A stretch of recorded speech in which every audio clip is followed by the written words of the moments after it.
An amazing story, inspired by the book of 1 Samuel, chapter 25. God had promised David would be king, but for now, King Saul ruled Israel. David lived his life on the run, followed by a group of misfits who had become friends and servants. One day, they arrived in the desert of Paran, near the land of a wealthy man named Nabal, who owned 3,000 sheep. We'll set up camp here, man. At first, Nabal's servants didn't know what to think.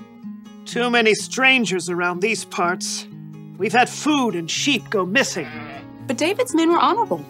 They didn't try to steal from the shepherds. In fact, David protected Nabal's shepherds from any harm. Stay as long as you like, my friend. About time for sheep shearing, isn't it? Oh, yes. Nabal will hold a grand feast when it's all over. Your men have helped us, so they should share in the celebration. David called for 10 of his men and gave them a message to send to Nabal. On it. David's messengers hurried up the mountain to Nabal's estate and were brought to stand before him. Well, what do you want? Nabal sneered down at the men while he continued to chew on a fine leg of mutton. David says, "May you live long. May things go well with you." Continue. He says, "I hear that you are clipping the wool off your sheep. When your shepherds were with us, we treated them well and protected them. Now please be kind to my men. Please give us any food you can find for us." Nabal leapt from his seat and hurled the mutton bone across the room. Who is this David? Probably a runaway servant. Why should I give bread and meat to a nobody? And his men who come from who knows where? David's men returned to camp and delivered the news. Oh, no, he didn't. Oh, yes, he did. Men, put on your swords. We'll make Nabal wish he hadn't. At no time at all, David and 400 of his men were marching up the mountain to confront Nabal. It seemed there was no stopping a battle. But Nabal's wife, Abigail, was far wiser than her husband. A servant told her what he had done.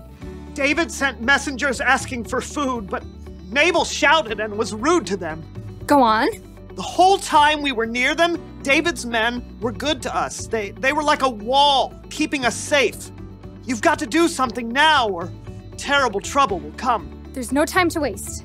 Abigail quickly directed her servants to gather supplies and put them on donkeys. 200 loaves of bread. Check. 5 sheep. Check.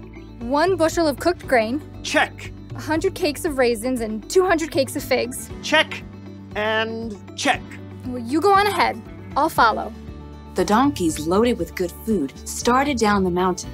Abigail got on her donkey and followed. From the valley, David and his men were approaching.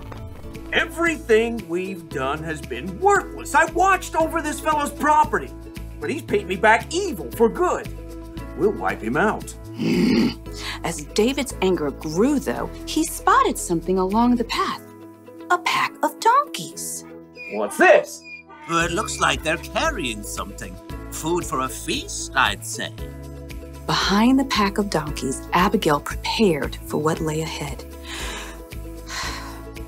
I must stop this. The moment Abigail saw David, she slid off her donkey and fell face down on the ground before his feet. Please, let me speak. Let me take the blame for Nabal's actions. Abigail raised her eyes just enough to notice David's surprised face. He nodded. Don't pay attention to Nabal. He's always doing foolish things. I'm sorry I didn't get to see your messengers, but I've brought a gift for you. Right now, the Lord has kept you from killing Nabal and his men. Let the Lord deal with your enemies. Abigail rose to her feet. David and his men listened, surprised by the strength of her message. You fight the Lord's battles, so he will give your family line a kingdom that will last. He'll make you ruler of Israel. And when he does, you won't have a heavy load on your mind about killing people with no reason. The Lord will give you success.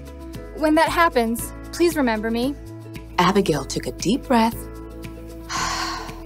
and waited. David smiled. Give praise to the Lord. He sent you to find me.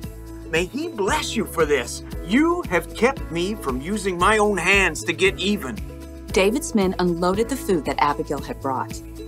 Go home in peace. I'll do what you have asked. Abigail made her way back up the hillside to her home. She had chosen to humble herself and do the hard yet creative work of making peace. In the end, Nabal paid the high price for his foolish anger, but God blessed Abigail.